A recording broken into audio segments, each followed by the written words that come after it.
আজকে আমরা ঘুরতে যাচ্ছি বাংলাদেশের সবথেকে বড় বিনোদন পার্ক স্বপ্নপুরীতে, যেটা দিনাজপুরে অবস্থিত। এই স্বপ্নপুরীর নাম আমি ছোট থেকে অনেকবার শুনেছি, বাট কোনোদিনও এই স্বপ্নপুরীতে যাওয়ার সৌভাগ্য আমার হয়নি। আমার স্টুডেন্ট লাইফে একবারই শুধু পিকনিকে যাওয়ার সুযোগ পেয়েছিলাম, তাও হলো ক্লাস 11-এ।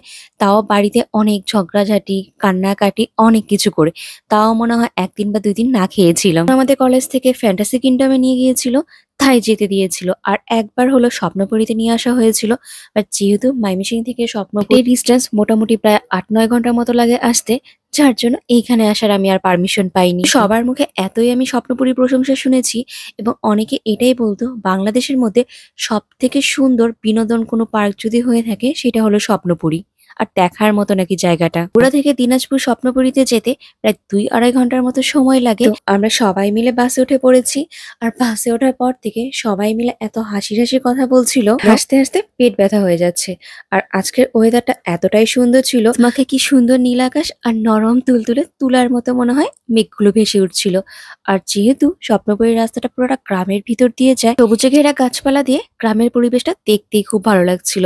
আর যেহেতু এটা দিনাজপুরের সাইডে, যার জন্য রাস্তার দুপাশে শুধু আম গাছ আর লিচু গাছেই ভরা ছিল। বাংলাদেশের মধ্যে দিনাজপুরের লিচু আর রাজশাহীর আম সব জায়গায় বিখ্যাত। তো আমরা চলে আসছি স্বপ্নপুরীতে, আর আসার সাথে সাথে 2জন সাদা পরী আমাদেরকে ওয়েলকাম করার জন্য গেটের সামনে দাঁড়িয়ে আছে। ঠিক আছে, ঢোকার গেটটাই এত সুন্দর, তাহলে ভিতরে কতই বা সৌন্দর্য আমাদের জন্য অপেক্ষা করছে। স্বপ্নপুরীতে ঢুকতে পার পার্সন 100 টাকা করে টিকিট কাটতে হয়।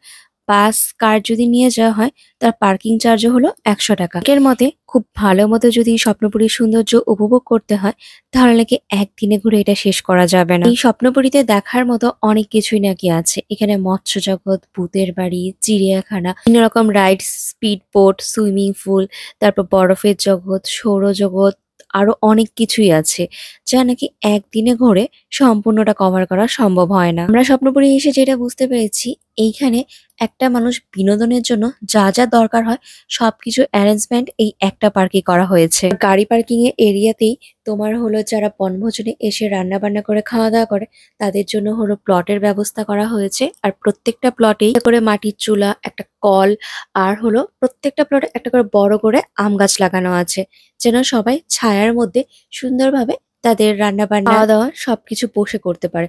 আর জায়গাগুলো এতটা পরিষ্কার পরিচ্ছন্ন, কেউ বলতেই পারবে না এখানে প্রতিনিয়ত সবাই পিকনিক করতে আসে। কিং এরিয়াতে তোমার হলো 2-3টা দোকানের মতো ছিল, যেখানে তোমার চেয়ার, টেবিল, বেঞ্চ বসানো ছিল, যেখানে বসে সবাই খাওয়া দাওয়া করতে পারবে। দোকানের দাদাটার সাথে কথা বলে আমাদের ওইখানেই খাওয়া দাওয়ার ব্যবস্থা করা হয়েছিল। আর যেহেতু আমরা বাড়ি থেকেই রান্না বান্না করে নিয়ে আসছিলাম, আমাদের আসতেও অনেকটা লেট হয়ে গিয়েছিল, যার জন্য আগে সবাই মিলে খাওয়া দাওয়া করে নিয়েছি।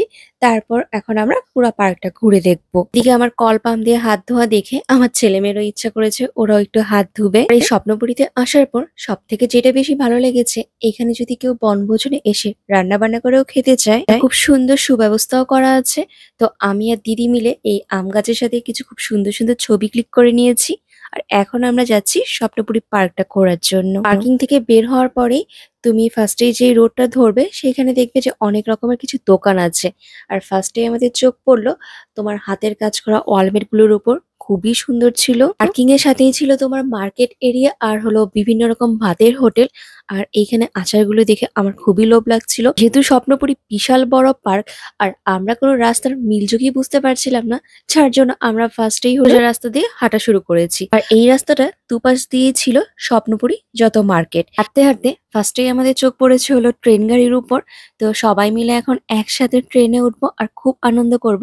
আর এই ট্রেন গাড়ির পার পার্সনের টিকিট ছিল 30 টাকা করে। স্বপ্নপুরীতে ঢুকতে তোমার 100 টাকার মতো লাগে, বাট এইখানে যতগুলো রাইডস আছে সবগুলোতে কেউ যদি উঠতে চায়, তাহলে তোমার পার পার্সন এখানে 700-800 টাকার মতো খরচ হয়ে যাবে। এখানে মার্কেট গুলোতে কেনাকাটার মতো আমাদের সেরকম কোনো কিছুই ভালো লাগেনি, সবকিছুই মোটামুটি নর্মাল ছিল।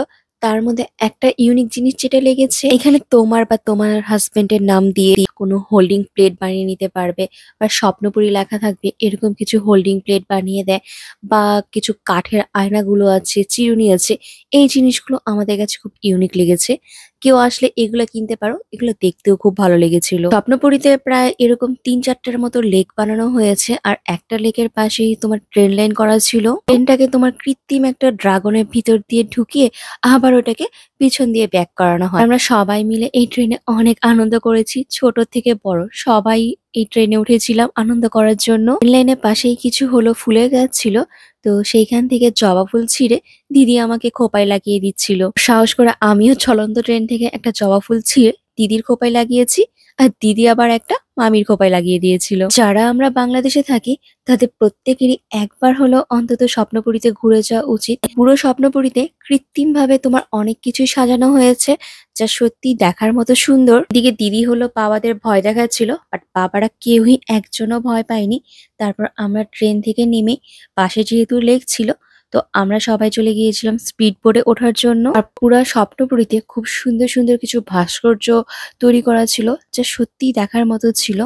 লেকেই পাশে ছিল তোমার হলো আদিম যুগের আজব জাদুঘর, যেখানে হলো আদিম মানুষরা কিভাবে বসবাস করত, তাদের চালচলন, তারা কিরকম দেখতে ছিল, তারা কি ব্যবহার করতো, তাই মিলিয়ে তোমার জাদুঘরটা সাজানো হয়েছিল। আমরা জাদুঘরে ঢুকিনি, আমরা হলো স্পিড বোটে উঠেছি। আর স্পিড বোটে তোমার পার পার্সনের টিকিট ছিল ৬০ টাকা করে।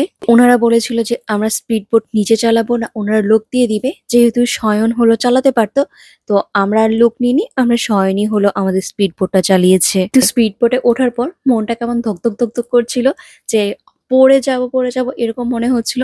শয়ন বলছিল, বৌদি তুমি ভয় পেও না, আমি ঠিকঠাক মতোই চালাবো। বোট থেকে নামার পর আমি দেখলাম যে দিদি নেই। তো দিদি আবার লেকের ওপর দিয়ে যে রাইডটা গিয়েছে, আমি নামটা ভুলে গিয়েছি, তো দিদি আবার ওইটাতে উঠেছিল। তো আমরা আবার সবাই মিলে এই রাইডটাতে উঠেছি। এটাতেও জন প্রতি তোমার ৪০ টাকা করে নিয়েছে। এই রাইডটাতে উঠেই সব থেকে বেশি ভালো লেগেছে, কারণ এই রাইডটা থেকে পুরোটা স্বপ্নপুরী খুব সুন্দর মতো দেখা গিয়েছে। তারপর আমরা চলে আসছি হলো বাচ্চাদের রাইড গুলোতে। তো এখানে আসার পর আমাদের পা অলরেডি অনেকটা ব্যথা হয়ে গিয়েছে। আর সত্যি পুরোটা স্বপ্নপুরী যেহেতু তোমার হেঁটে হেঁটে ঘুরতে হয়, ২ ঘন্টা হাঁটার পর দেখবে তোমার পা অলরেডি ব্যথা হওয়া শুরু হয়ে যাবে। আর পুরোটা স্বপ্নপুরী তোমার ১০০ একর জমির মধ্যে তৈরি করা। তো বুঝতেই পারছো যে কতটা হাঁটতে হয় পুরোটা স্বপ্নপুরী ঘোরার জন্য। আর আমরা মৎস্য জগতের সামনে আরেকটা লেক ছিল, যেখানে হলো তোমার বসার ব্যবস্থা করা ছিল। তো আমরা সবাই অনেকটাই ক্লান্ত হয়ে গিয়েছি, এইখানে বসে একটু রেস্ট নিচ্ছিলাম। আর এটার পাশেই ছিল তোমার মৎস্য জগৎ, তারপর কৃত্রিম পশু জগৎ। এইখানে তোমার বাচ্চাদের খেলারও কিছু তোমার ব্যবস্থা ছিল। তো ফার্স্ট টাইম ভেবেছিলাম এগুলো হয়তো বা ফ্রি, পরে দেখতে পারলাম যে এই রাইড গুলোতে উঠতেও ১০ টাকা করে টিকিট লাগে। মানে স্বপ্নপুরীর ভিতরে ঢোকার পর তুমি যাই চোখে দেখবে না কেন, যেগুলাতেই উঠতে যাবে না কেন, কিছুতেই তোমার টিকিট লাগবে। আর যেহেতু আমরা হলো কোনো অফ ডেতে আসিনি, আমরা হলো রেগুলার ডেতে আসছিলাম, যার জন্য ভিড়টা আজকে একটু কম ছিল। আর আমরা ঘুরেও অনেক মজা করতে পারছিলাম। আর এই লেকের পাশেই তোমার একটা ফুলের বীজ ছিল, যেটা দেখতে খুবই সুন্দর ছিল। আর পুরা স্বপ্নপুরী বলতে গেলে এক কথায় সৌন্দর্যে ভরা ছিল।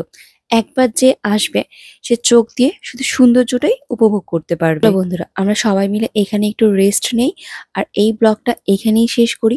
যদি তোমাদের ব্লগটা ভালো লেগে থাকে তাহলে অবশ্যই লাইক, কমেন্ট আর শেয়ার করে আমাদের পাশে থাকবে। আর আমাদের ব্লগগুলো ভালো লেগে থাকলে আমাদের ইউটিউব পেজ এবং ফেসবুক পেজকে একটা ফলো এবং সাবস্ক্রাইব করে দিও। তোমরা সবাই ভালো থেকো, সুস্থ থেকো।